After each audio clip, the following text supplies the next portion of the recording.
चलो, good morning. Doubts? पहले doubts फिर होमवर्क। आपका नाम क्या है? दोबारा बोलो। कुलबीर। कुलबीर, कोई डाउट आपको? कल नहीं आए थे आप? कल आए थे आप? हाँ जी, यूनिक। न्यू फ्रंटियर प्रोग्राम कौन बताएगा? न्यू फ्रंटियर प्रोग्राम किया है हम लोगों ने, ये एजुकेशन के रिगार्डिंग है।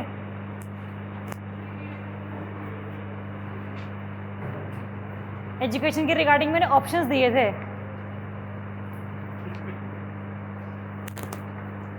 कौन बताएगा न्यू फ्रंटियर प्रोग्राम्स?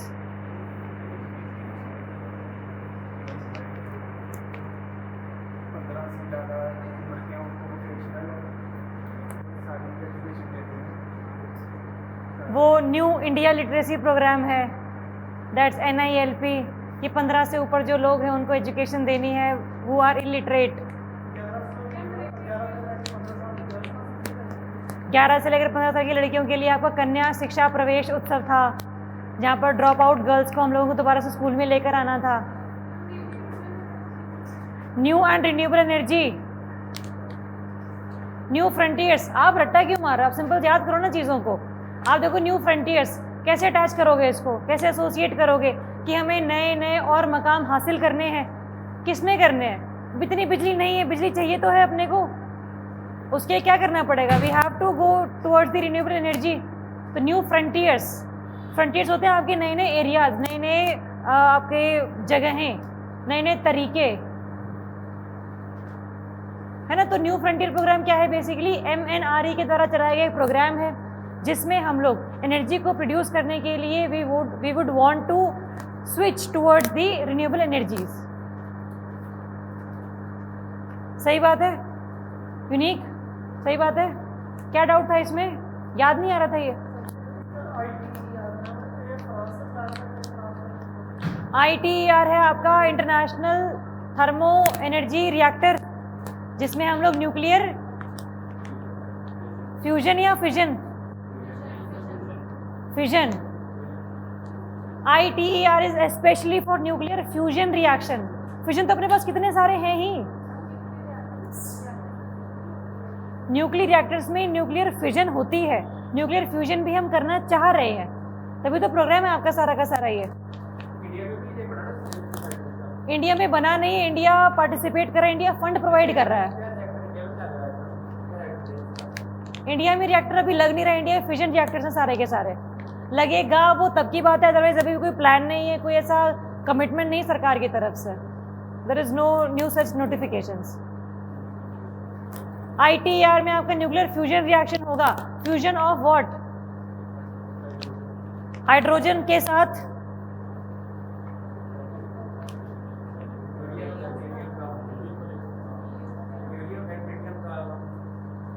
ड्यूटेरियम और ट्रीटियम का,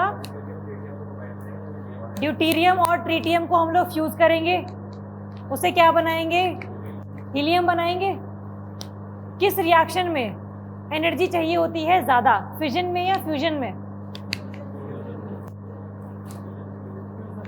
फ्यूजन में चाहिए होती है। It requires high amount of energy. जो हाइड्रोजन बॉम्ब है ना हमारा, that is regarding nuclear fusion reaction.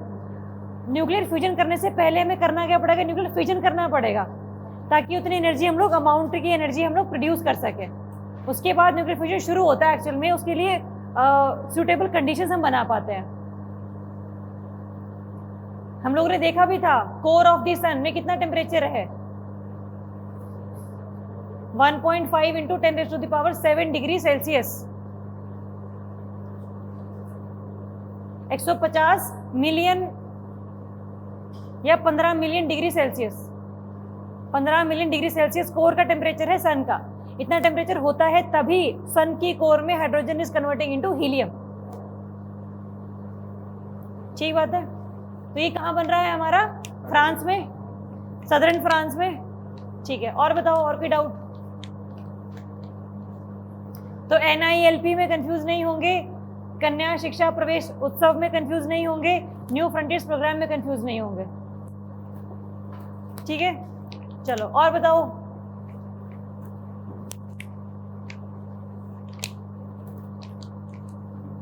कमल आए आज? मुझे इनके नाम याद है, मैं उनसे पूछ लूंगी। सुखबीर, सुखबीर कौन है? सुखबीर आप कल नहीं आए थे ना, क्या हुआ? काम सीखा? बिजी बंदे हम, बेले हैं यहाँ पे, सारे दिन 10 बजे खड़े हो जाते हैं यहाँ पे, काम ही नहीं और कोई हमें।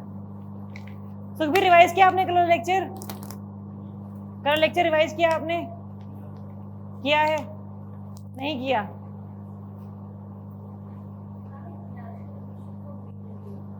National mission for green India, क्या करें इसका?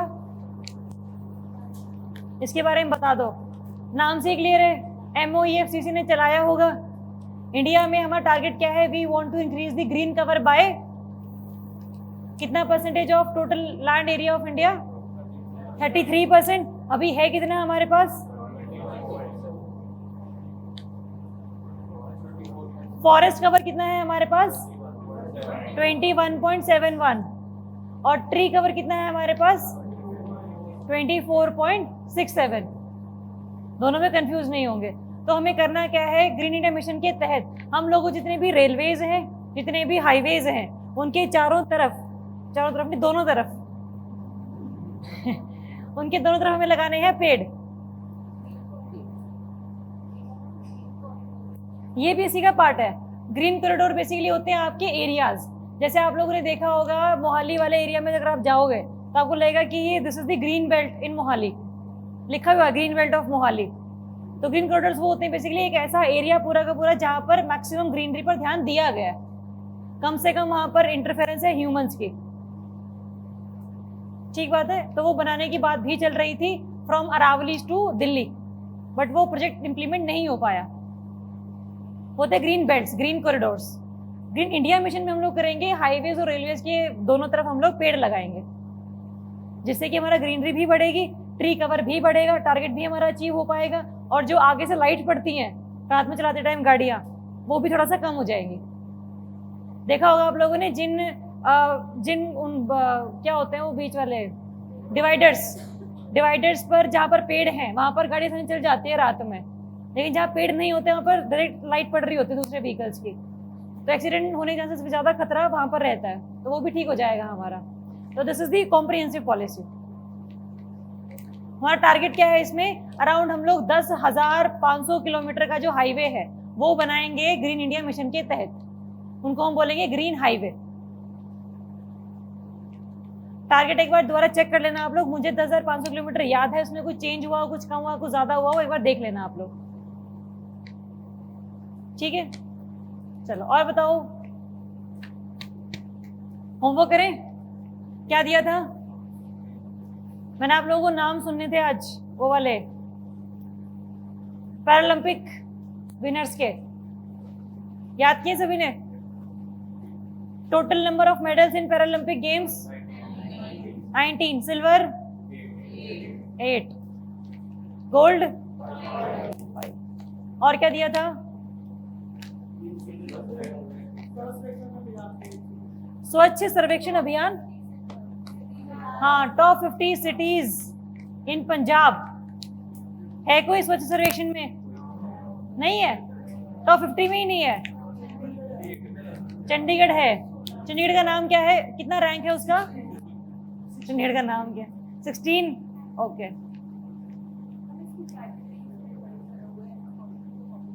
हाँ, लार्जर स्टेट्स, स्मॉलर स्टेट्स, किसी में भी पूरे 50 में नहीं है। पंजाब में कोई सिटी है? कौन सी है? Amritsar, rank 34 in the categories of more than 10 lakh. Larger states की कैटेगरी में है ये। तो ध्याना भी है, क्या रैंक है उसका? लुधियाना 39 है अभी का बताओ मुझे बस। लुधियाना 39। पटियाला का कितना रैंक है? 58 है उसका। तो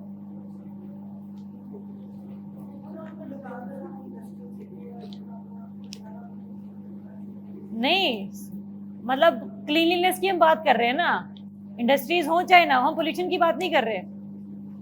हम सुनो भाई सुनो, जहां पर जो पूरा कूड़ा करकट है, तुम बतिया लो पहले आपस में। एसी ऑन कर देते हैं, रिमोट कहाँ है इसका? करना पीछे पीछे पास, अमन पीछे पास में।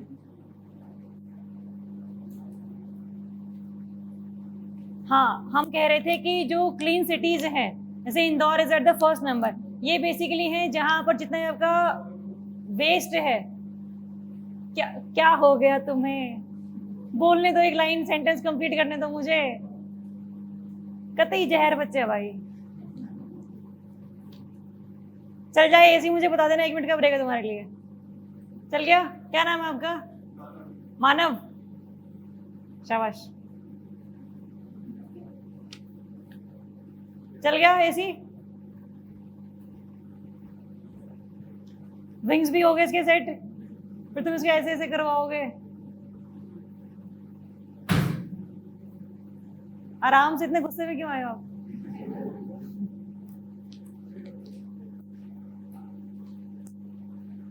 हाँ, Ludhiana being an industrial city, फिर भी वहां पर रैंक ठीक ठाक आया हुआ है, क्योंकि हम लोग पोल्यूशन की बात नहीं कर रहे हैं, हम बात करें जितना भी वेस्ट वहां पर प्रोड्यूस होता है उसको हम कितने तरीके से सेग्रीगेट कर पाते हैं। अलग अलग बास्केट्स बनी होती हैं, गीले कचरे के लिए अलग, सूखे कचरे के लिए अलग, हजार्डस वेस्ट के लिए अलग, आपका प्लास्टिक वेस्ट के लिए अलग। तो अगर वो चीजें हम लोग बढ़िया से निभा पा रहे हैं तो हम लोग बोलते हैं कि this city is a clean city. आपको रास्ते पर चलते हुए कचरा दिखना नहीं चाहिए, दैट्स द बेसिक पैरामीटर्स। और साथ में इसमें कुछ ना हम लोगों ने वो भी लिखे थे पैरामीटर्स, पढ़े होंगे आप लोगों ने जब आपने काम किया होगा। इसमें 4 पैरामीटर्स हैं बेसिकली। इसमें क्लीनलीनेस आता है, सिटीजन्स पार्टिसिपेशन आता है, कि आप लोग वहां पर लोगों से पूछो। सरकार के कह देने भर से ही काम नहीं चलता, क्योंकि जब भी सर्वेक्षण होना होता है ना, उससे 3-4 दिन पहले सफाई शुरू होती है, और जैसे ही कैंपेन खत्म हो गया वैसे ही दोबारा से सिचुएशन नॉर्मल हो गई। तो वहां के लोगों से पूछो जाकर कि क्या ये सिर्फ 10 दिन के लिए हुआ है या पूरे 100 दिन रहता है ये। तो that's one of the parameters. ठीक है, चलो और बताओ, और क्या काम दिया था? मैंने मिनिस्ट्रीज करने को दी थी आप लोगों को, वो हो गई थी? अच्छा,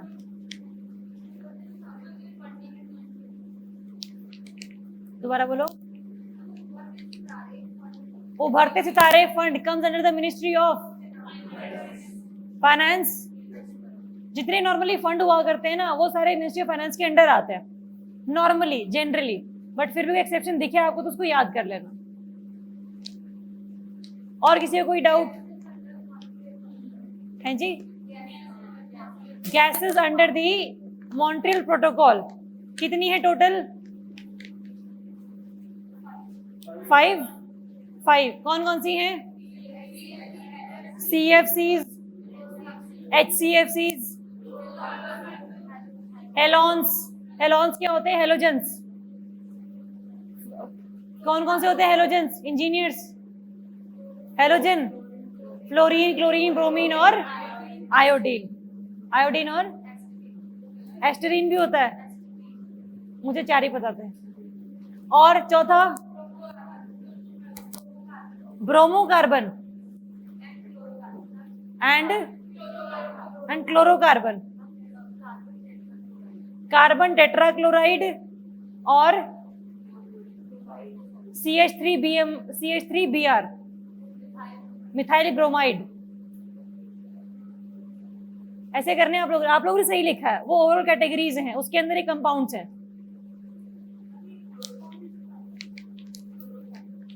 क्लोरोफॉर्म इसमें आना चाहिए मेरे साथ, 6 गैसेस होनी चाहिए मॉन्ट्रियल प्रोटोकॉल में, 5 नहीं होनी चाहिए। जो आप लोगों ने 5 बताई वो ठीक है, और लास्ट में छठा भी आएगा CH-Cl3, उसको चेक करना आप एक बार।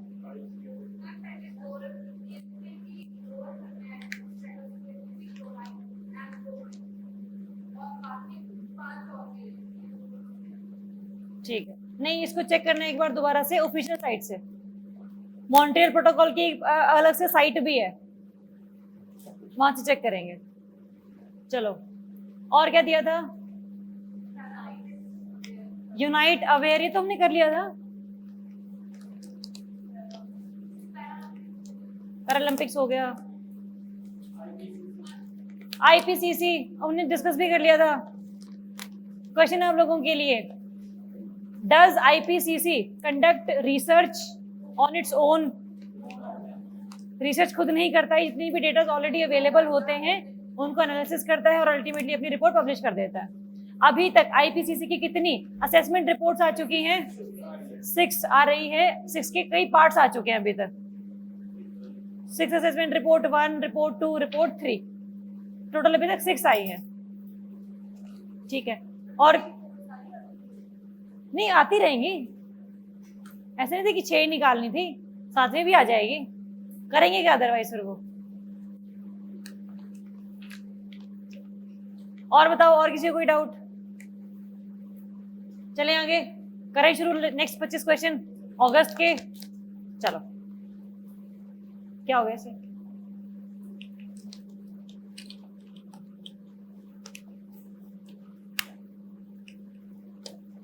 आ जाओ। Consider the following statements regarding Pensilungpa glacier. सुना है ये, न्यूज में था, क्योंकि बहुत ज्यादा इसका जो साइज है वो हो रहा है कम। ग्लेशियर के साइज कम होने को हम क्या बोलते हैं? Retreating of glacier. मतलब जो ग्लेशियर का पूरा मेल्टिंग है वो शुरू हो चुकी है बहुत बड़े लेवल पर। पढ़ो पहली statement, it is located in Zanskar Ladakh. Zanskar range में है ये, ठीक है। जास्कर रेंज में और कौन सा पास किया था हम लोगों ने? जोजिला पास, ठीक है, okay. Second, it is retreating due to increase in the temperature during winters. During winters और during summers?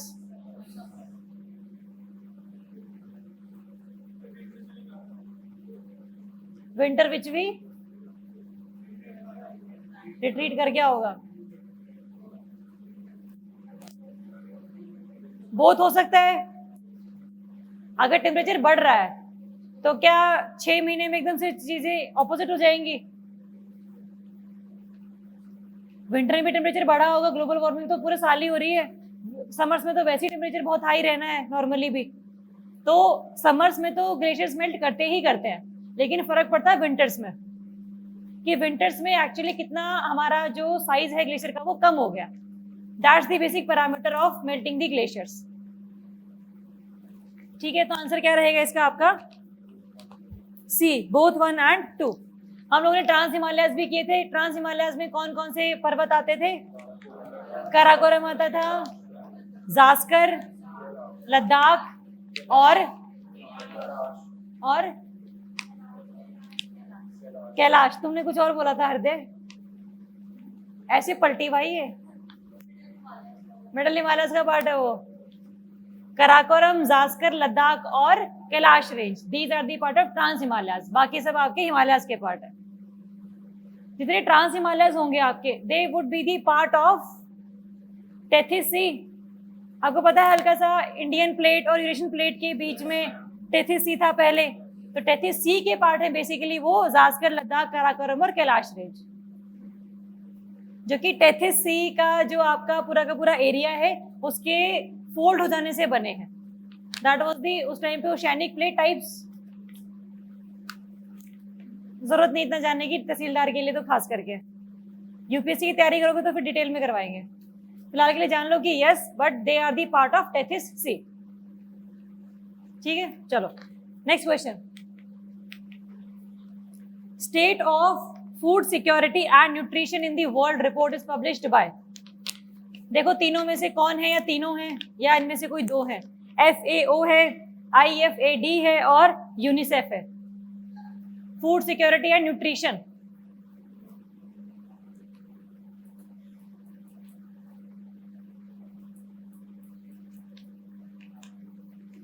Answer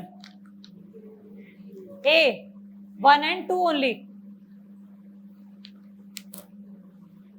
C, UNICEF से ऐसा क्या बैर है तुम्हें? ऑल ऑफ दी अबव, ये लो all of the above.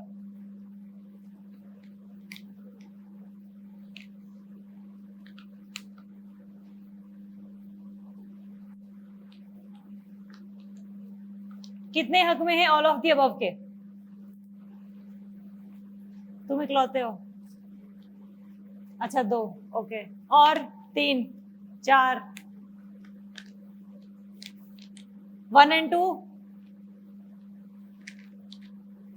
All of the above. अब याद कैसे करोगे इसे?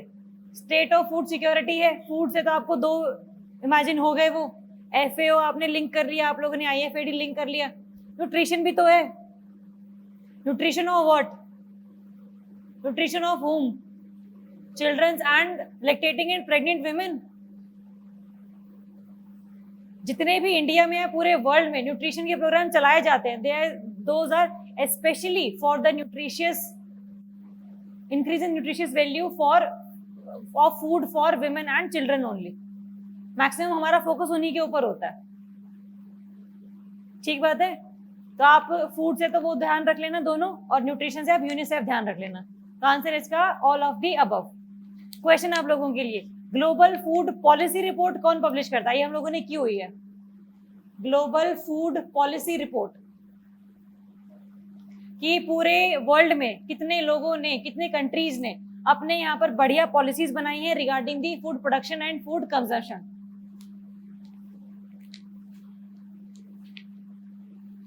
कौन बताएगा? ऑप्शन? ओके, एफएओ, आईएफएडी, आईएफपीआरआई, या नन ऑफ दी अबव? ये कुछ अजीब लग रहा है। क्या नाम है आपका? शबनम। क्या है answer? IFPRI? Yes, answer is IFPI, PRI, International Food Policy Research Institute. Food policy report कर सकते हैं लिंक बहुत इजीली। तो रिपोर्ट क्या है? मे बी जो मकसद है दोनों रिपोर्ट्स का सेम रहता हो, बट नाम में आपको हल्का सा फर्क दिख जाएगा, तो उस फर्क के हिसाब से आपने ऑप्शंस को मार्क करना, ताकि क्वेश्चन आपका गलत ना हो। ठीक बात है। इसका आंसर क्या है आपका? All of the above.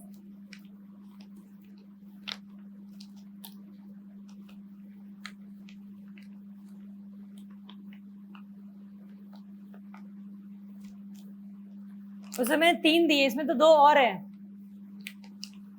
मतलब इस वाले में एफएओ है, आईएफएडी है, आपका डब्ल्यूएचओ है।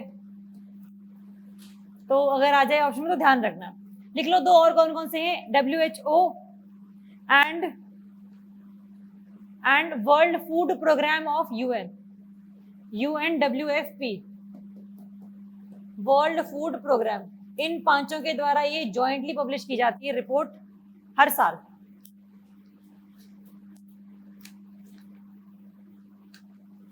चलो नेक्स्ट क्वेश्चन। ई रूपी, सुना इसके बारे में?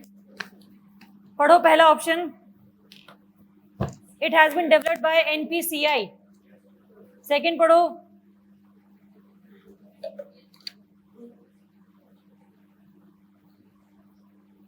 कौन बताएगा इसका मैकेनिज्म, कि एक्चुअल में करेंगे क्या इस ई रूपी चीज से? क्या ये ई रूपी आप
E-Rupee is developed by NPCI, Department of Financial Services.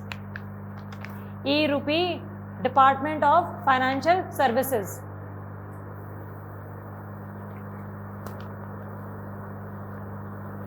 And the Ministry of Health and Family Welfare. Ministry of Health and Family Welfare plus National Health Authority. Plus National Health Authority, NHA, also comes under the Ministry of Health and Family Welfare. ठीक है, तो answer रहेगा आपका इसका सी। किसी को कोई doubt e-rupee में? ये कोई करेंसी नहीं है, ध्यान रखेंगे इस चीज को। चलो नेक्स्ट है आपके लिए question, global biodiversity outlook report. बता दो, सुना है इसके बारे में? Global biodiversity outlook report.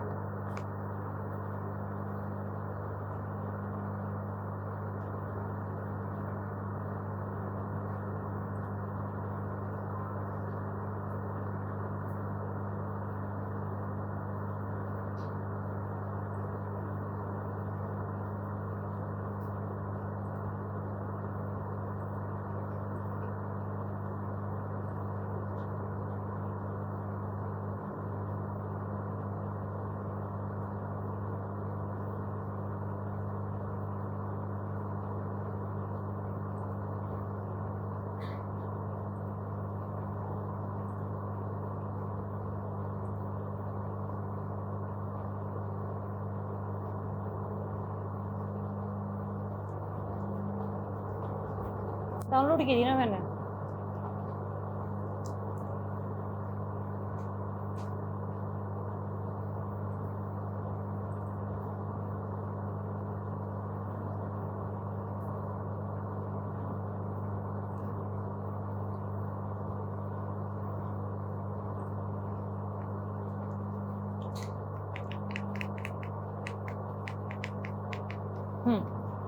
चलो, global biodiversity outlook report published by, options देखो,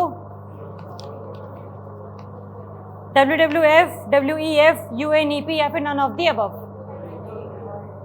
ए, world wild life fund for nature, गलत है, लिख भी रहे हो। सी, UNEP, गलत है,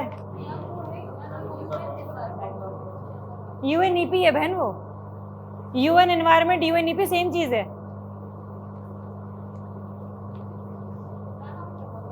नोटा, नोटा है तो फिर आंसर क्या है?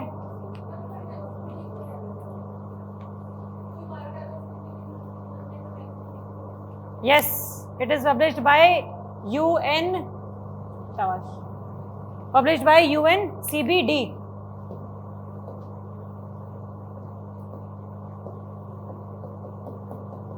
UN कन्वेंशन ऑन बायोडाइवर्सिटी कब आई थी? 1992, along with UNFCCC and UNCCD, क्योंकि उस टाइम पर पूरी दुनिया में तीन ही मसले थे, बायोडाइवर्सिटी की, डेजर्टिफिकेशन की और क्लाइमेट चेंज की। तो इन तीनों के लिए अलग अलग कन्वेंशन आई थी ताकि तीनों को अलग अलग तरीके से हम लोग डील कर सके। ठीक बात है। मुझे बताओ इस कन्वेंशन के अंडर कौन कौन से प्रोटोकॉल्स आते हैं? एक आता है आपका कार्टेगना प्रोटोकॉल, कार्टेजीना जो भी बोल सकते हो आप इसको, और दूसरा आता है आपका नगोया प्रोटोकॉल। मकसद क्या है दोनों का?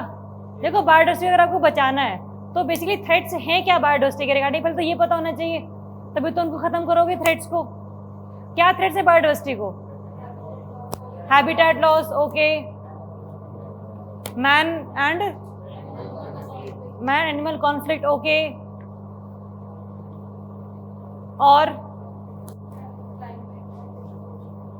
हंटिंग एंड पोचिंग, और क्या आप लोगों के हिसाब से सिर्फ animals are the part of biodiversity? तो प्लांट्स के बारे में कोई थ्रेट नहीं है दिमाग में आपके? आपने हंटिंग बताया, पोचिंग बताया, हैबिटेट लॉस बताया, और कौन सा बताया था जो बताया? Man animal conflict. these are specially for animals. Plants के लिए क्या, प्लांट्स के लिए क्या थ्रेट है? डिफॉरेस्टेशन, ओके, और फॉरेस्ट फायर्स, ओके, और जेनेटिक मॉडिफिकेशन, कमर्शियलाइजेशन, ग्रेजिंग। हाँ सही बात है, grazing is one of the important factors for the desertification. One of the important threats is the invasive species. Invasive species भी हैं जो कि हम लोग बाहर से लेकर आते हैं ताकि हमारा पूरा जो एरिया है वो हरा भरा हो सके, but sometimes they become invasive. वो अपनी पॉपुलेशन इतनी बढ़ा लेते हैं कि अल्टीमेटली जो हमारी ऑलरेडी प्रिमिटिव बायोडाइवर्सिटी थी वो खत्म हो जाती है। देख तो वो चीज़, तो इन्वेजिव स्पीशीज प्लस आपका ये जो जेनेटिकली मॉडिफाइड थिंग्स हैं, इनकी वजह से भी जो हमारी एक्चुअल में प्रिमिटिव डाइवर्सिटी है वो हो जाती है खत्म। इसीलिए किसी भी तरीके से जो जेनेटिकली मॉडिफाइड ऑर्गेनिजम्स हैं वो हमारे देश में ना आए, और अगर आप कोई प्लांट लेकर भी आ रहे हो विच इज जेनेटिकली मॉडिफाइड, उसके बारे में आपको पता हो एक्चुअल में इसको कितना क्लाइमेट चाहिए है, कितना टेम्परेचर चाहिए है, कितना इसको रेनफॉल चाहिए है, ये सब जो चीज़ें हैं आप इंपोर्ट करोगे तो उस पूरे पैकेट पर लिखी होनी चाहिए। ठीक बात है। तो किसी भी कंट्री की पूरी डाइवर्सिटी को प्रिवेंट करना from the living modified organisms, LMOs कह लो या GMOs कह लो, एक ही बात है, उनको बचाना is the purpose for the Cartagena protocol. ठीक बात है। एक तो ये थ्रेट है हमारे पास। दूसरा थ्रेट क्या है हमारे पास कि जितना भी मान लो कि आप ये सोच लो कि किसी भी पेड़ से, मान लो कि नीम की हम बात करते हैं, नीम के पेड़ को कई सारे सदियों से किसी कम्युनिटी ने बनाए रखा है, वहां पर रहते हैं, वो डिफॉरेस्टेशन नहीं करते हैं, पेड़ों को काटते नहीं है। कल को मेरी कंपनी ने एक ड्रग बनानी है जिसमें कंपाउंड यूज होना है जो कि नीम के पेड़ों से निकलेगा, मुझे इसके बारे में रिसर्च करनी है। तो उस कम्युनिटी का मैंने सहारा लिया थोड़ा सा कि मुझे बताओ कि आपने पिछले पूरे सदियों में क्या क्या इसके ऊपर आपने ऑब्जर्व किया है कि इनकी जड़ी बूटियां बनाने से क्या क्या फायदा पहुंचता है। तो ट्रेडिशनल नॉलेज का भी मैंने ध्यान रखा है। साथ में जब मैंने कोई भी मेडिसिन बनाई, जब वो मैंने बेची उसी नीम के पेड़ की पत्तियों को यूज करके, तो उसमें सारा का सारा पैसा क्या सिर्फ कंपनी का होना चाहिए,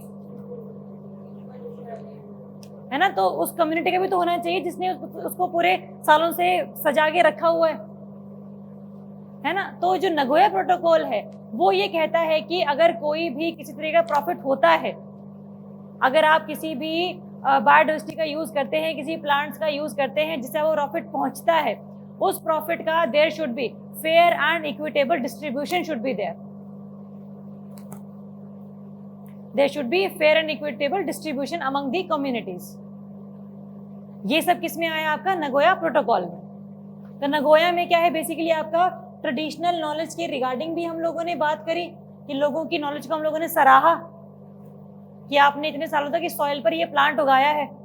दूसरी चीज, जितना प्रॉफिट किसी भी कंपनी को हुआ उस मेडिसिन को बेचकर, उसके प्रॉफिट में थोड़ा बहुत जो शेयर रहेगा वो उस कम्युनिटी का भी रहेगा, उस कम्युनिटी का, उस पूरी सोसाइटी का, उस पूरी कंट्री का, है ना? तो ये ध्यान रखेंगे हम। नगोया किसके रिगार्डिंग है, कार्टेजिना किसके रिगार्डिंग है? कार्टेजिना है आपका सिर्फ to prevent the biodiversity from the LMOs, to prevent the biodiversity from the LMOs। और नगोया है आपका to enhance the traditional knowledge and fair and equitable distribution of the profits gained through the use of traditional knowledge. ठीक बात है, रहेंगे याद ये दोनों। These are the two protocols under biodiversity की कन्वेंशन। अब बात आती है, एक टर्म आप लोगों ने सुनी होगी, आईची टारगेट्स। सुना है इसके बारे में? आईची टारगेट्स। आईची क्या है?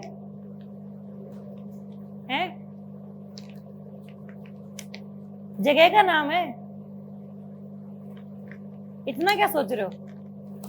आईची टारगेट जो आए थे हमारे बेसिकली कब आए थे? Under the Nagoya protocol. ये टारगेट्स हैं हमारे जो हम लोगों को अचीव करने हैं बाय 2020। 2010 में ये बेसिकली आए थे कि 10 सालों के बाद हम लोग ये सारी चीजें अचीव कर लेंगे। इसमें कुछ टारगेट्स थे, 5 कैटेगरीज थी, 20 टोटल टारगेट्स थे। वो टारगेट्स क्या है मुझे नहीं याद करने, वो आपकी रहेगी नॉर्मल जीएस। नॉर्मल जीएस का मतलब, नॉर्मल जीके का मतलब है कि आप ऑप्शन देकर कुछ समझ जाओगे कि एक्चुअल में क्या टारगेट रहना चाहिए था और क्या है इसमें लिखा हुआ। ठीक बात है। अब लिखो आप इनके ईयर। कार्टेगेना प्रोटोकॉल कब आया था? सीबीडी कब आई थी? 1992। कार्टेगेना कब आया था?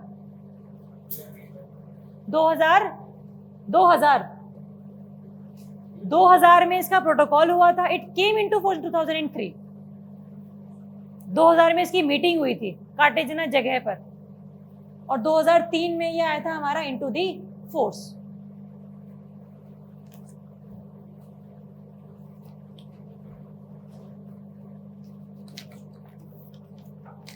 चलो ठीक है, क्लियर है सभी को? नगोया कब आया था? 2010 में, तो हमने देख ही लिया। And came into force in 13 या 14? 13 याद है मुझे तो, 14 है, चेक कर लेना। केम इनटू फोर्स 2013 2014 है। चलो, तो क्या इंडिया ने सीबीडी साइन की हुई है? मेरे को बताओ, अभी रिसेंटली सीबीडी वाली जो मीटिंग है वो कहाँ हुई थी?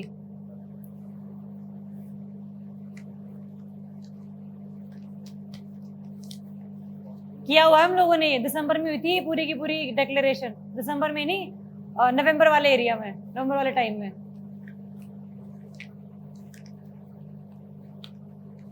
कौन बताएगा?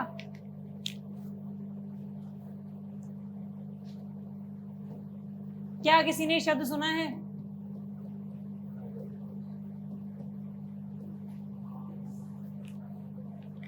हाँ, कैसे तुम्हारे?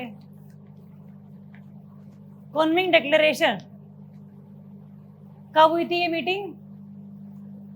नवंबर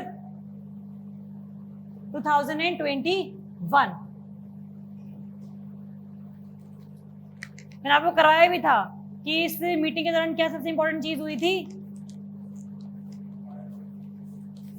बायोडाइवर्सिटी। क्या करें उसका?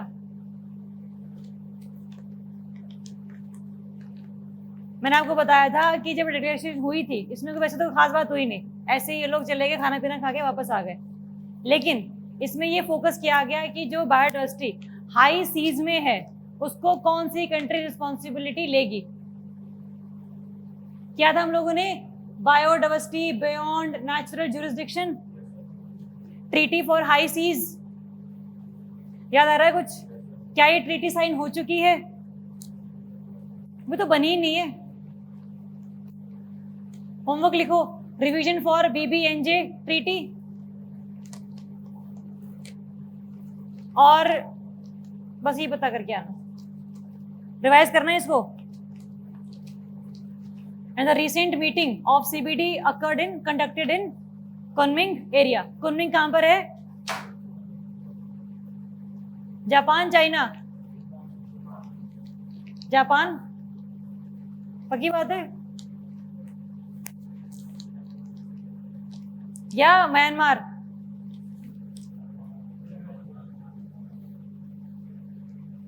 चेक कर लो, मुझे नहीं पता। चाइना है? चेक कर लेना, मुझे श्योर नहीं है। मैं चाइना जापान में कंफ्यूज हूं। चलो आ जाओ फिर। अब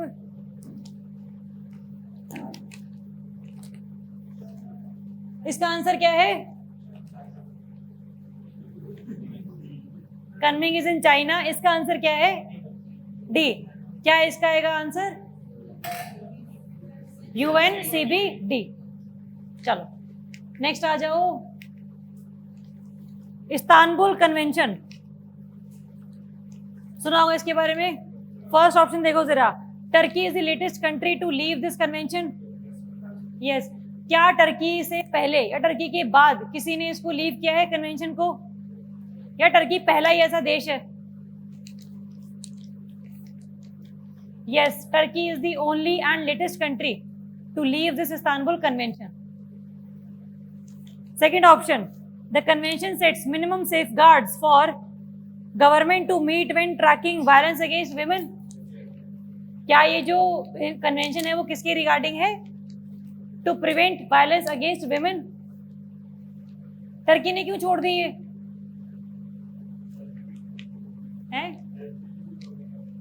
एलजीबीटी कम्युनिटी वाला नहीं, वो कोई और कन्वेंशन छोड़ी है उस रीजन की वजह से. उसने इसलिए छोड़ी है क्योंकि उसने ये बोला कि मुझे इस कन्वेंशन की जरूरत इसलिए नहीं है क्योंकि मेरे यहाँ पे डोमेस्टिक लॉज हैं वही बहुत सफिशिएंट है. मुझे तुमसे पूछने की जरूरत नहीं है कि विमेन की प्रोटेक्शन कैसे करनी है. लॉज जो बनेंगे वो मेरे हिसाब से बनेंगे और मेरे पास सफिशिएंट लॉज पड़े हुए हैं. बट टर्की में जो केसेस हैं वायलेंस अगेंस्ट विमेन के वो पूरे वर्ल्ड में थोड़े से ज्यादा हैं. बट फिर भी उसने कह दिया तो हम लोगों ने मान लिया, ये मर्जी है ना उसकी.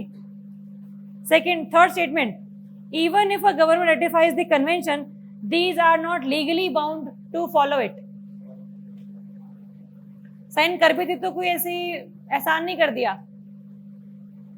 कि तुम्हें फॉलो करना ही पड़े. सही बात है. या फिर आपने साइन कर दिया तो फॉलो करना पड़ेगा, है ना. आपने रेटिफाई कर दिया तो फिर आपको इसके बारे में जितनी बातें हैं वो माननी पड़ेंगे. ठीक बात है. आंसर क्या रहेगा इसका? 1 and 2 only.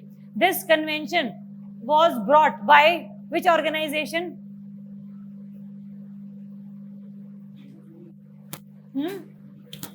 UN, EU, European union.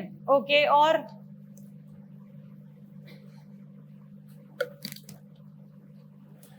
लिखेंगे Council of Europe. Council of Europe. Total कितने मेंबर्स हैं इसमें काउंसिल ऑफ यूरोप में? 47.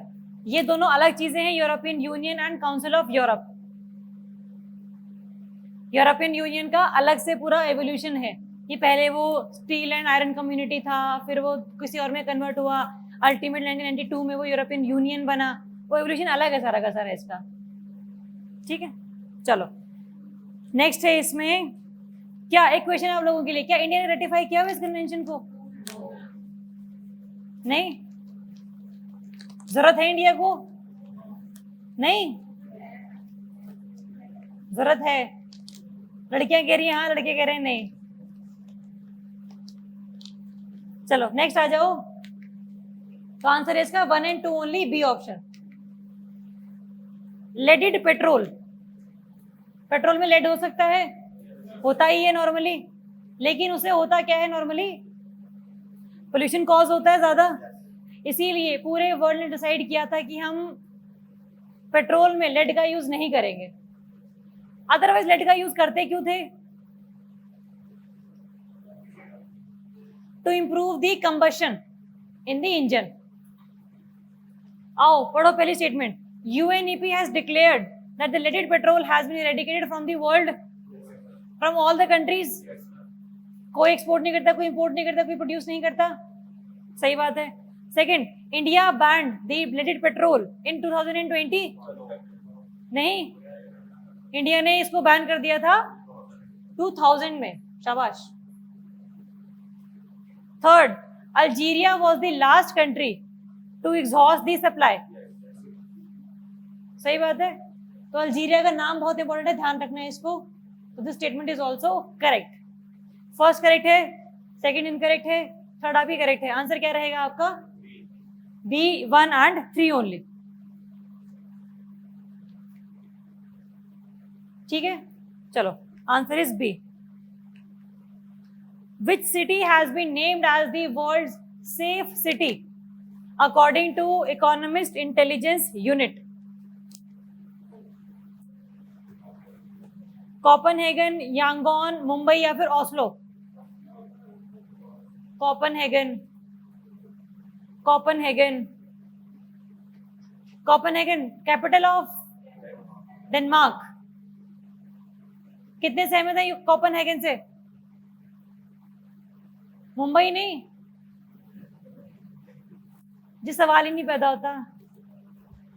बट ये सेफ ऐसे सेफ वाली बात नहीं कर रहे हम, सिक्योरिटी वाली बात कर रहे हैं कि हेल्थ सिक्योरिटी है, फूड सिक्योरिटी है, इंफ्रास्ट्रक्चर की सिक्योरिटी है। Women security is one of the component obviously. Answer है आपका इसमें कोपेनहेगन। पेपर में क्वेश्चन आ सकता है, safe city index released by which organisation? Economist Intelligence Unit. इसके द्वारा और कौन सी रिपोर्ट पब्लिश की जाती है? कोई आपको नाम याद हो EIU के? सिटी के रिगार्डिंग एक और रिपोर्ट, ऑप्शंस दे दें। आपको वो याद है? वो रिपोर्ट नहीं जिसमें हम लोग न्यूयॉर्क को बेस रखते हैं और सिटीज को रैंक करते हैं। Global liveability city index, cost of living report, yes cost of living report. उसमें टॉप पर कौन था इस बार? Tel Aviv. ठीक है। इंडिया में था कोई? अहमदाबाद। कौन से नंबर पर? 167 या 166? 167 आउट ऑफ 175।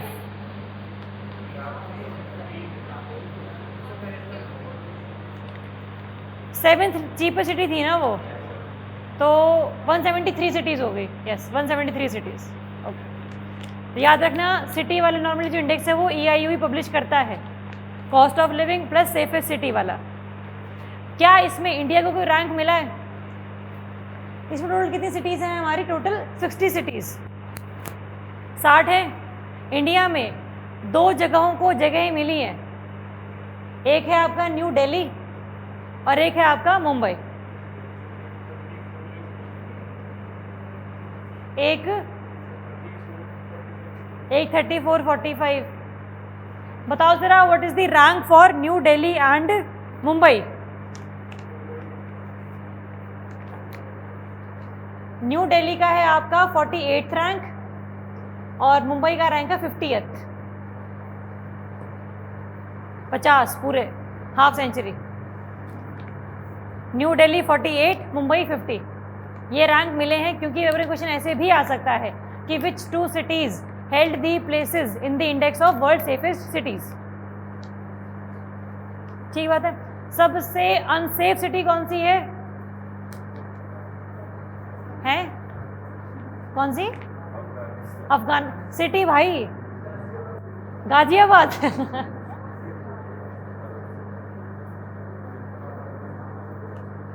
क्या इंडिया में ही रहेगी वो? इंडिया की बता रहा था ये, गाजियाबाद। एक्सपीरियंस पता नहीं, ऐसे ही बोल रहे थे। सबसे अनसेफ सिटी है आपका Yangon eight 60th place. Country कहाँ पर है ये? म्यांमार। हर जगह चाइना नहीं है।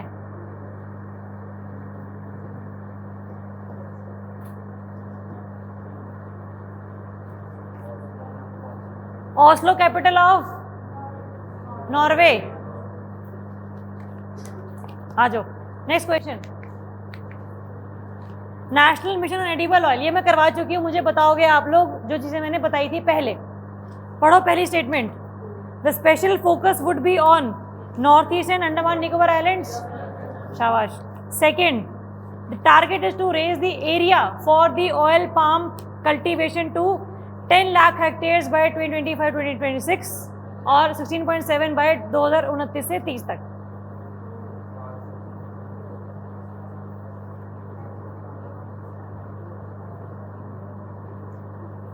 अभी इंडिया में कितने हेक्टेयर पर हम लोग उगाते हैं पाम ऑयल? कितने? 5 मीटर, 5 लाख हेक्टेयर। अभी है नॉर्मली आपका 3.5 लाख हेक्टेयर्स। उसको हमें बढ़ाना है कितना? हमें उसको करना है 10 लाख हेक्टेयर एडिशनल कितना होगा इसमें? टोटल 6.5। पेपर में क्वेश्चन आए एडिशनल कितना इंक्रीज करना है एरिया या फिर टोटल कितना करना है, ध्यान रखना। टोटल करना है 10 लाख हेक्टेयर बाय 2025-26 और हमें करना है 16.7 बाय 2029-30। ये तो हो गई बात तुम्हारे एरिया प्रोडक्शन की, एरिया कल्टीवेशन की। अब मुझे बताओ what is the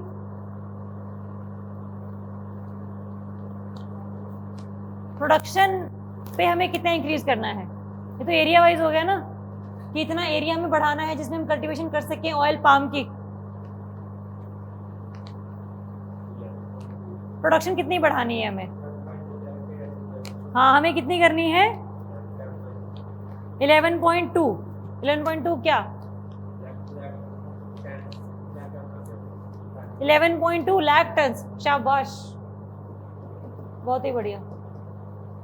11.2 lakh ton production हमें करनी है बाय 2025-26।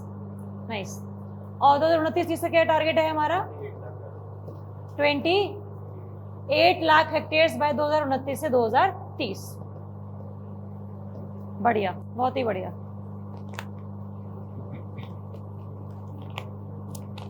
रहेंगे याद? एरिया कल्टीवेशन आपका टारगेट ध्यान रखना है आप लोगों ने, और साथ में आप लोगों ने कितना हम लोगों ने प्रोड्यूस करना है वो भी टारगेट आप लोगों ने ध्यान रखना है। रहेंगी चीजें याद? चलें आगे। फोकस कहां पर रहेगा नॉर्मली हमारा इसमें? नॉर्थ ईस्ट और अंडमान निकोबार आइलैंड्स पे। अब रिसेंटली न्यूज में था कि कौन सी कंट्री ने अपने यहां से एक्सपोर्ट बंद कर दिया है ऑफ ऑयल पाम? इंडोनेशिया ने। Indonesia is one of the largest exporters for India. तो काफी न्यूज में था ये, ध्यान रखना। आ जाओ नेक्स्ट क्वेश्चन। इसका आंसर क्या रहेगा? C, both 1 and 2। चलो नेक्स्ट है आपका कार्बन बॉर्डर एडजस्टमेंट मैकेनिज्म। कौन लेकर आया है जहां पर आपको एक तरीके का कार्बन टैक्स देना होगा if you want to enter this country और ऑर्गेनाइजेशन? ऑप्शंस है आपके यूरोपियन यूनियन, OECD, WTO या फिर IMF। यूरोपियन यूनियन कि जितना टैक्स हम लोग यूरोपियन कंपनी से ले रहे हैं उतना ही टैक्स हम लोग किससे भी लेंगे? नॉन यूरोपियन कंपनी से भी लेंगे, जितना यहाँ पर वो लोग पोल्यूशन क्रिएट कर रहे हैं। दूसरी चीज कि जितने भी व्हीकल्स यूरोपियन यूनियन के एरिया के अंदर एंटर करेंगे उन सभी से हम लोग क्या लेंगे? कार्बन टैक्स लेंगे। This is the first organisation who has implemented the phenomena of carbon tax. Which country is the first country to introduce the carbon tax mechanism?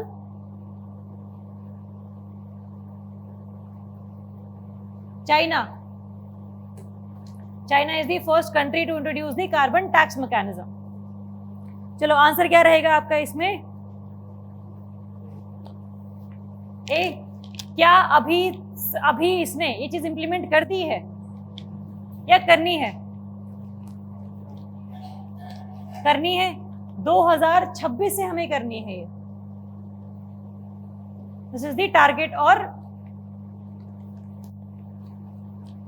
To be year. चलो नेक्स्ट करें। Answer इसका European union. ध्यान रखेंगे इस word को, carbon border adjustment mechanism. Border areas में enter करने से पहले टैक्स देना पड़ेगा। जितनी भी कंपनीज हैं, चाहे वो यूरोपियन हैं चाहे वो नॉन यूरोपियन हैं, आप सभी को हमें टैक्स देना पड़ेगा if you want to establish the industry in European countries. चलो नेक्स्ट है आपका ministry of environment and climate change has notified eco sensitive zone of Deepor Beel. कौन से स्टेट में है ये? आसाम, सिक्किम, अरुणाचल या फिर West Bengal? Assam. It is one of the Ramsar sites. Total number of Ramsar sites in India? Latest Khijadia कहाँ पर है? गुजरात में। बखीरा वाइल्ड सेंचुरी कहाँ पर है? यूपी। यूपी या एमपी? यूपी। ठीक है, ये रहेंगे यार। चलो आ जाओ, नेक्स्ट क्वेश्चन है आपके लिए। अच्छा, what do you mean eco sensitive zone? ये तो पता होना चाहिए। 10 kilometre around the area of, हाँ 10 kilometre around the area of protected area. ये प्रोटेक्टेड एरिया हो सकता है आपका national park, wild life sanctuary, community reserve, conservation reserve, या फिर आपका बायोस्फीयर रिजर्व। ठीक है, तो वो एरिया जो कि बेसिकली आपका प्रोटेक्टेड एरिया के अराउंड एरिया जिसको आपको बचाना है, that would be considered as the eco sensitive zone. This term comes under the environmental protection act 1986। किस एक्ट में लिखा हुआ है कि अगर गवर्नमेंट चाहे तो किसी भी एरिया को EEZ डिक्लेयर कर सकती है। ठीक बात है। चलो नेक्स्ट क्वेश्चन है ये वाला। India's first ever smoke tower inaugurated. New Delhi में कहां पर? Connaught place. Okay, which is India's largest? Chandigarh. Sector करता क्या है स्मोक टावर? एयर प्योरिफिकेशन करता है। कैसे करता है जानने की जरूरत है हमें। Okay, next, Banihal Qazigund tunnel. ये तो अभी रिसेंटली अप्रैल में न्यूज में थी। क्यों न्यूज में थी? कहाँ गया? क्यों थी न्यूज में ये टनल?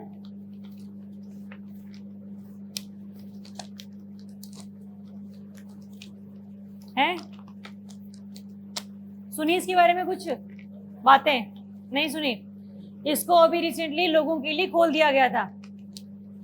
हैं? बनी अभी है भाई, कंप्लीट ही अभी हुई है। वो पास था, वो नथुला पास है, चाइना करके बंद कर देते हैं हम लोग। ऑप्शन पढ़ो पहला। It will replace Jawahar tunnel. Banihal कहां पर है पहले तो ये बताओ, जम्मू या कश्मीर?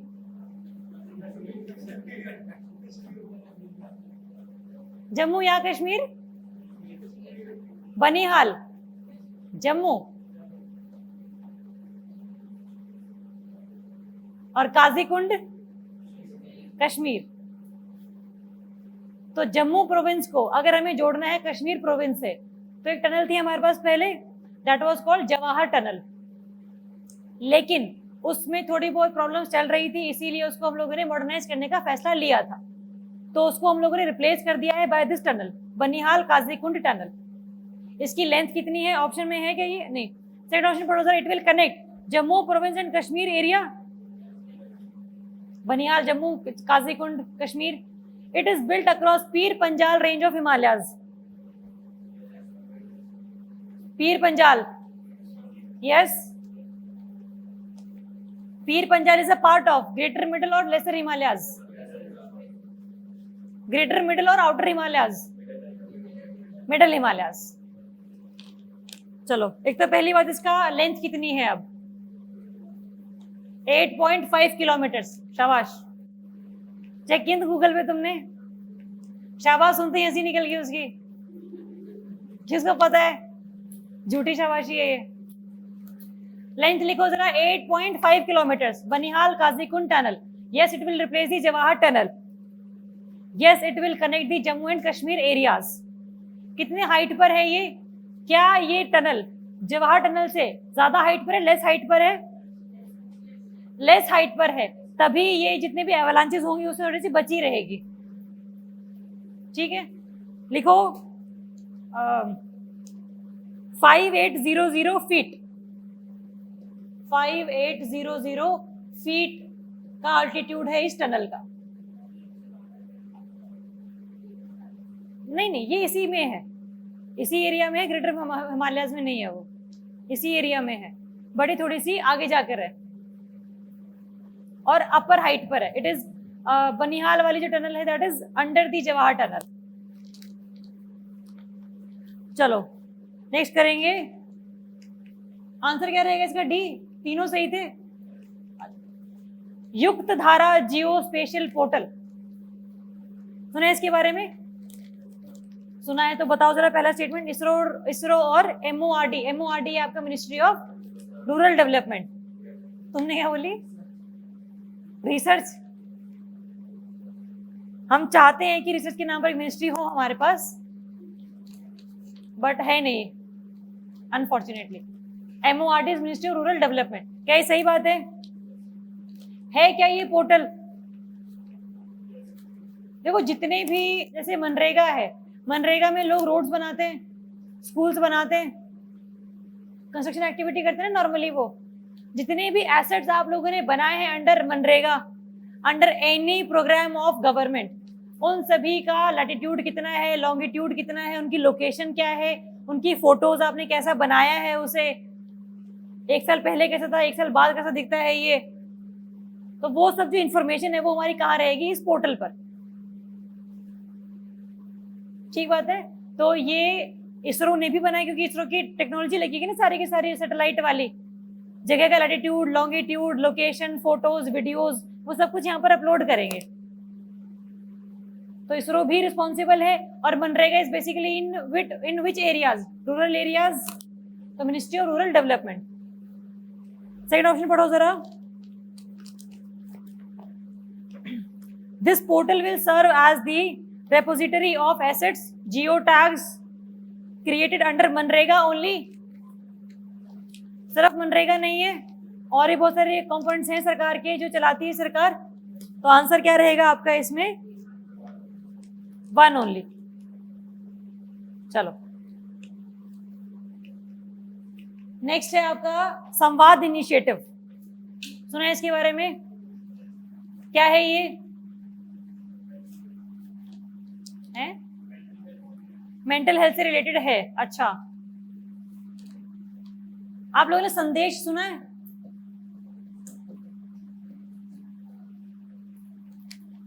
किसका संदेश है? Message platform, messaging platform basically ये सरकारी लोगों के लिए, ताकि इंफॉर्मेशन हैक ना हो जाए। ओके, संवाद इनिशिएटिव क्या है? मेंटल हेल्थ के रिगार्डिंग है। पढ़ो पहली statement. Women and Child development का इनिशिएटिव है ये। यस, हेल्थ का नहीं है। जब है मेंटल हेल्थ की रिगार्डिंग तो क्या ये मिनिस्ट्री ऑफ हेल्थ के अंडर नहीं आना चाहिए? पर्टिकुलरली चिल्ड्रन और विमेन के लिए है, that's why under Ministry of Women and Child Development. ठीक है।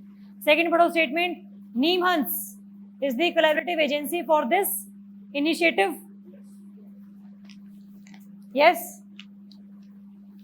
जितनी भी पॉलिसीज मेंटल हेल्थ के रिगार्डिंग बनेंगी, नीमहंस इंस्टीट्यूट हमेशा से पार्टिसिपेट करेगा ही करेगा। संवाद की फुल फॉर्म लिखो। संवाद में एस से सपोर्ट, सपोर्ट कॉमा एडवोकेसी। संवाद में S support comma advocacy and mental health interventions. Mental health interventions for children.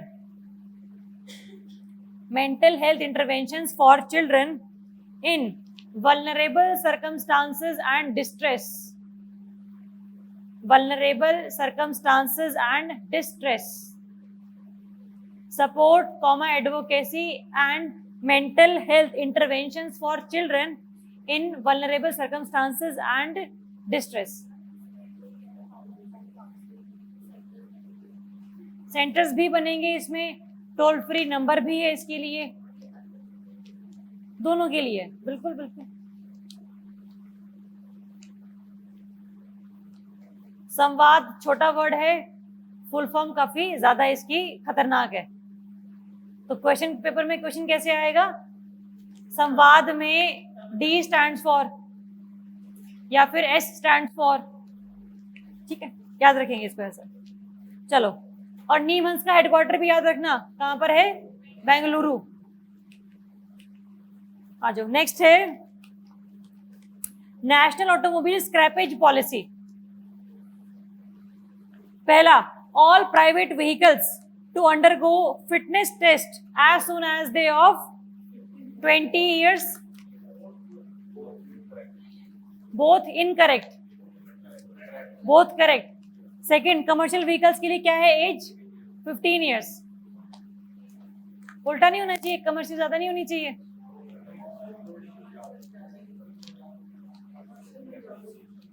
ज्यादा यूज होता तो जरा जल्दी खराब होता है वो। ठीक बात है, ऐसे भी आप याद कर सकते हो। ठीक है, पर्सनल व्हीकल्स के लिए कितना रहेगा? 20 साल। 20 साल के बाद करेंगे क्या? ऐसे स्क्रैप कर देंगे, क्या पता सही पड़ा हो व्हीकल। एक होगा फिटनेस टेस्ट होगा उनका, अगर वो फिटनेस टेस्ट में फेल हो जाते हैं तो उनको स्क्रैप कर दिया जाएगा, और अगर पास हो जाते हैं तो उनको आगे एक्सटेंड कर दिया जाएगा उनकी आरसीज को। पैसे देके, पैसे लेंगे बहुत सारे।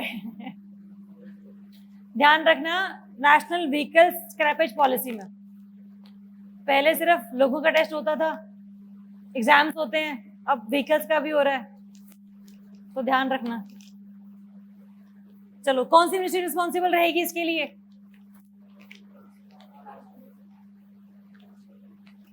होमवर्क लिखो, ministry responsible for scrappage policy implementation. Ministry responsible for implementation of scrappage policy. चलो, आंसर क्या रहेगा इसका? सी। ओके, चलो। At which pass borders road organisation has completed the world's highest motorable road? Khardungla, Umlingla, Zojila या फिर बॉन्डिला? उमलिंगला सही बात है। खारदुंगला कौन से रेंज में है? जास्कर, लद्दाख, पीर पंजाल या फिर जास्कर लद्दाख में है। चलो, आस पास ही है, लद्दाख रेंज में मिलेगा वो खारदुंगला। जोजिला, जास्कर, और दूसरा कौन सा है आपका? बोमडिला। कौन से एरिया में है ये? अरुणाचल में है ये? सिक्किम में नहीं है? नथुला से ऊपर है? अरुणाचल में है ये, अरुणाचल में है। चलो, एक तो ये हो गया। उमलिंगला में हम लोगों ने पहले भी किया हुआ है ये क्वेश्चन। अब मुझे बताओ आप लोग कि ये जो, ठीक है, इसका तो आपको याद करने की जरूरत नहीं है। किसने बनाया है नॉर्मली ये? BRO, borders roads organisation under the Ministry of Defence, under the project Himank. बहुत ही अच्छे, under the project Himank. Project Vijay, पता नहीं, जिंदगी पहली बार सुना सच्ची में। प्रोजेक्ट विजय, ऑपरेशन विजय तो सुना है मैंने, पर प्रोजेक्ट विजय कभी नहीं सुना। आज नेक्स्ट क्वेश्चन पर आएंगे। Manufacturing, import, stocking, distribution, sale and use of single use plastics is banned from which date? 31 जुलाई 2022। ओके, क्वेश्चन अब ये नहीं है। क्वेश्चन ये है कि what is the minimum thickness for the plastics? अभी कितनी है और इसको हमें कितनी करना है? अभी कितनी है?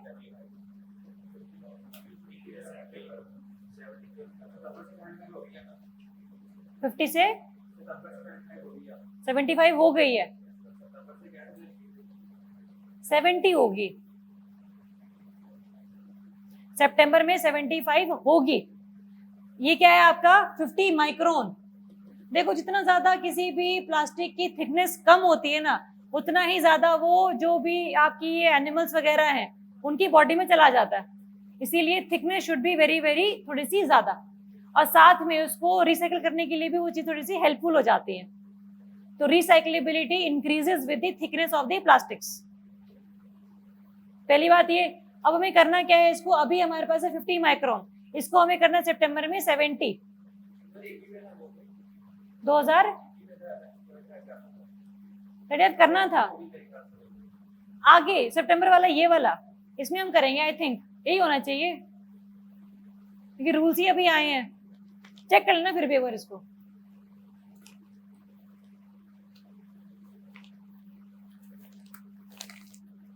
बट हो भी सकता है क्योंकि रूल्स ना पहले भी आए थे,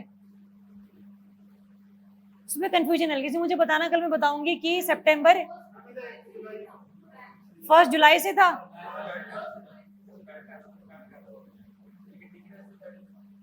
नहीं, पहले क्या बोला अपनी लाइन? 2022 1 जुलाई है, 31 जुलाई है।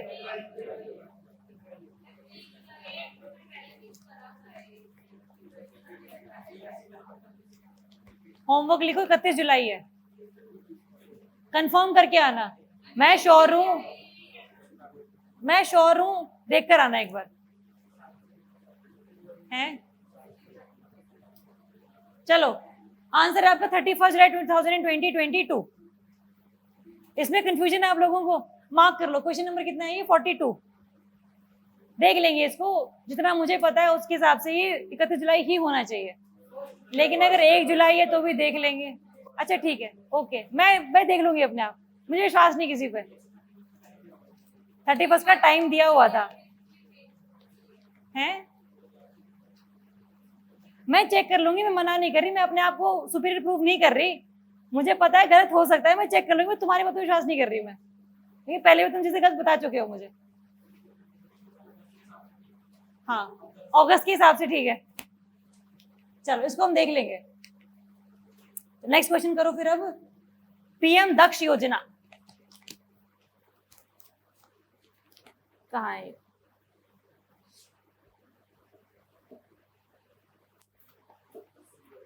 First option, it has been launched by ministry of social justice and empowerment. सही बात है, ओके। सेकंड देखो, बैकवर्ड क्लासेस, एससी कम्युनिटीज, सफाई कर्मचारी, इनको हमें क्या प्रोवाइड करनी है? ट्रेनिंग देनी है।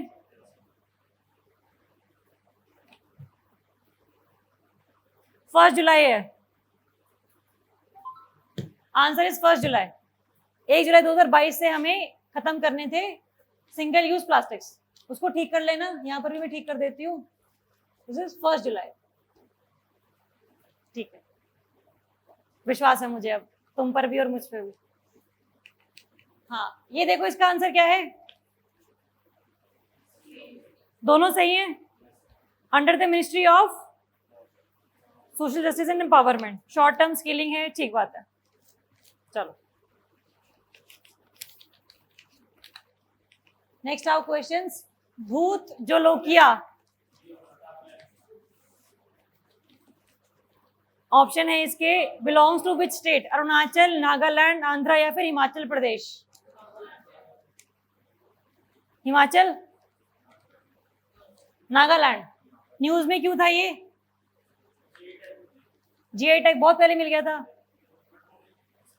यस, इंडिया ने पहली बार पूरे अपनी लाइफ टाइम में इसको एक्सपोर्ट किया है टू लंदन, यूके। कौन से स्टेट से है ये आपका? नागालैंड से। ये चिली है ये, यस। इसको राजा मिर्च भी कहते हैं। हाँ, इसको राजा मिर्च कहते हैं, राजमा मिर्च नहीं, राजा मिर्च। चलो नेक्स्ट आओ। इंटरनेशनल यूथ डे 12 अगस्त, नेशनल यूथ डे 12 जून, 12 जनवरी। कोई बात नहीं, क्या नाम है आपका? मारना नहीं अपने आप को, वो ऐसे कर रही, पता नहीं मैंने क्या बोल दिया, जून निकल गया मेरे मुंह से, या अल्लाह। 12 जनवरी है answer.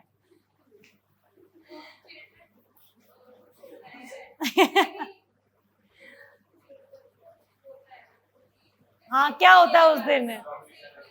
The birth anniversary of Swami Vivekananda ji. बड़ी हस्ती है हम लोगों से काफी। चलो नेक्स्ट, आईपीसीसी की 6th assessment report. First option, it is titled climate change 2021 the physical science basis. ऐसे ऑप्शन सही मान लेने हैं। यस, सेकंड ऑप्शन पढ़ो जरा। 2070 ही है। पढ़ तो लो पहले, ऑप्शन है क्या? ऑप्शन कहता है कि अगर आपको पेरिस अग्रीमेंट का टारगेट अचीव करना है तो आपको 2070 तक क्या होना पड़ेगा? नेट जीरो एमिटर होना पड़ेगा सभी कंट्रीज को। 2070 नहीं है, 2050 है। शाबाश। कि कम से कम आपको 2050 तक you should have achieved the target of Paris agreement, जहां पर हमें अर्थ का एवरेज टेम्परेचर कम से कम 1.5 डिग्री सेल्सियस होने से, इंक्रीज होने से बचाना है from the pre industrial times. अगर बिफोर इंडस्ट्रियलाइजेशन हमारे अर्थ का एवरेज टेम्परेचर था 15 डिग्री सेल्सियस, एवरेज टेम्परेचर की बात कर रही हूं मैं। इसमें क्या आएगा? समर्स आ जाएंगी, विंटर्स आ जाएंगी, अंटार्कटिका आ जाएगा, यूरोप आ जाएगा, और आपका ये डेजर्ट्स आ जाएंगे। इन सभी का एवरेज टेम्परेचर की हम बात कर रहे हैं अर्थ के। अगर वो था 15 डिग्री सेल्सियस तो 2000, तो हमें क्या करना है? इसको 16.5 डिग्री सेल्सियस होने से बचाना है। इसके ऊपर ही नहीं जाना चाहिए। अगर टारगेट तो था 17 डिग्री सेल्सियस टारगेट, वैसे तो 2 डिग्री सेल्सियस का, लेकिन कोशिश कितनी करनी है? 1.5 की कोशिश करनी है। क्योंकि कोशिश अगर 1.5 की होगी तो अल्टीमेटली अचीव कितना होगा? 2.5। तो टारगेट रखो थोड़े से ज्यादा बड़े, ताकि अगर अचीव ना भी हो पाए, आधा भी हो पाए, तो कम से कम वो सिग्निफिकेंट टारगेट हो हमारे लिए। तो टारगेट है 2 डिग्री सेल्सियस इंक्रीज ना होने देना, बट कोशिश करेंगे 1.5 डिग्री नहीं होने देंगे एक्स्ट्रा। ठीक बात? हाँ जी, वो इंडिया का है, ये आईपीसीसी पूरे वर्ल्ड के लिए कह रहा है, ध्यान रखेंगे इसे। चलो नेक्स्ट है जायर अल बाहर या जायद तलवार। जायद अल बाहर is the maritime exercise between India and Qatar. Correct है। जायद तलवार इंडिया एंड यूएई। करेक्ट। तुक्का मारो, सुनी हुई है? सुनी नहीं हुई, आपने सुनी हुई है। दोनों सही है, दोनों इनकरेक्ट है, अलग अलग ऊपर नीचे किया हुआ है। दूसरी तो गलत है शायद।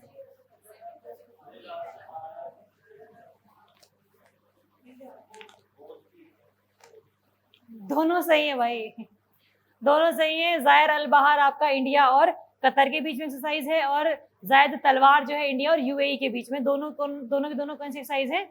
Maritime naval exercises, naval exercises या फिर मैरीटाइम एक्सरसाइजेस। चलो नेक्स्ट है Rajiv Gandhi Khel Ratna award. First option, पहली बार तो नाम चेंज हुआ है, क्या कर दिया गया है इनका नाम? मेजर ध्यानचंद खेल रत्न अवार्ड। सेकंड ऑप्शन सही है। इसका मतलब इस पूरे के पूरे अवार्ड में कितने पैसे या फिर क्या चीजें दी जाती हैं? 25 लाख रुपए दिए जाते हैं। कम है, ज्यादा है? बहुत है। 25 लाख रुपए दिए जाते हैं और साथ में एक अवार्ड सर्टिफिकेट भी आपको दिया जाता है। क्वेश्चन अब ये है कि किस पर्सन को ये मिलता है, क्या किया होना चाहिए उसने? एक्सेल परफॉर्मेंस फॉर लगातार 4 इयर्स, या फिर किसी ओलंपिक मेडल में उन्होंने पार्टिसिपेट, मतलब ओलंपिक मेडल वो लेकर आए हो, कॉमनवेल्थ मेडल लेकर आए हो, या फिर कोई एशियन चैंपियनशिप उन लोगों ने जीती हो, तो वो एक्सेप्शंस हैं। लेकिन अगर किसी ने कोई मेडल वगैरह नहीं जीते हैं तो कम से कम 4 साल में उनकी परफॉर्मेंस काफी अच्छी होनी चाहिए। किसको मिला है इस साल के लिए ये? नीरज चोपड़ा। किसको मिला है? और मनप्रीत सिंह को, बहुत लोगों को मिला है। रोहित शर्मा को नहीं मिला। रोहित शर्मा को तो नहीं, उनको भी नहीं मिला। अभी इस बार की बात कर रही हूँ, इस बार 2021 के अवार्ड्स। होमवर्क लिखो। Rajiv Gandhi Khel Ratna award is awarded to how many personalities, और उनके नाम। हाँ, होमवर्क है ये।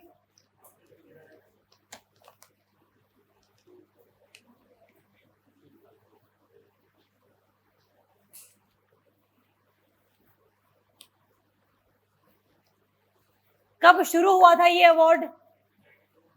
1992। ठीक है, चल जाएगा। सबसे पहला अवार्ड किसको मिला था? विश्वनाथन आनंद को। शाबाश। इसका आंसर क्या रहेगा? C, both 1 and 2। चलो, नेक्स्ट है, India was to build a military base on the remote island of Agalega. It is situated in which country? Seychelles, Mauritius, Maldives या फिर सिंगापुर? मॉरिशियस। मॉरिशियस। और न्यूज में क्यों था ये?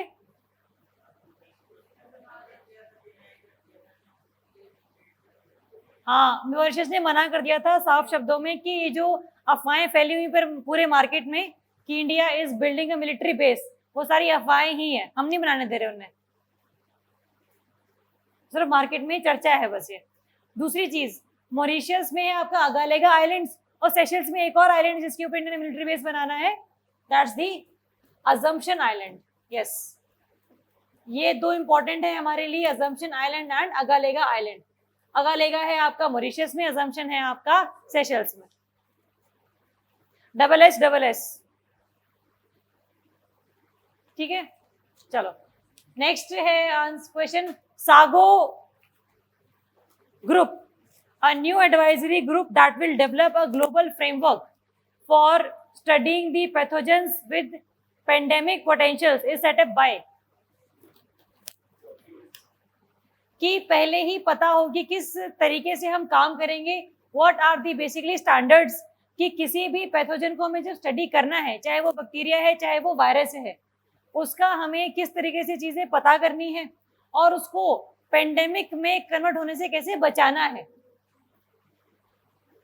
तो आंसर क्या रहेगा? UNGA, WHO, FUF, none of the above? WHO। Full form लिखो सागो की। Scientific advisory group for, scientific advisory group for, scientific advisory group for origin of novel pathogens, novel pathogens।